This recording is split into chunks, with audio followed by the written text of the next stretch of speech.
যে এ তো সুযোগটাকে নষ্ট করে দিল।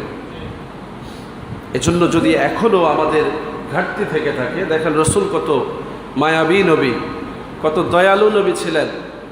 রমজানের রোজা যেতে না যেতে আরেকটা সুন্নত কায়েম করে দিলেন যে রমজান মিস করে ফেলেছো, অসুবিধা নাই, তোমার জন্য তো মায়া আমার লাগে, আফসোস করছি, ঠিক আছে, রমজান মাস চলে যাওয়ার পরে শাওয়াল মাসে তুমি 6টা রোজা রাখো, যদি 6টা রোজা রাখো 1 বছর রোজা রাখার সমান সওয়াব হবে। What a offer!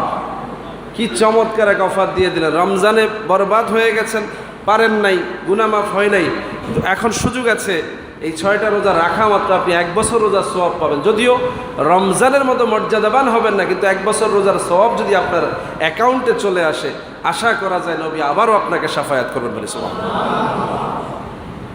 শুধু তাই না, রাসূলুল্লাহ সাল্লাল্লাহু আলাইহি ওয়াসাল্লাম শাওয়াল মাসে ইবাদতের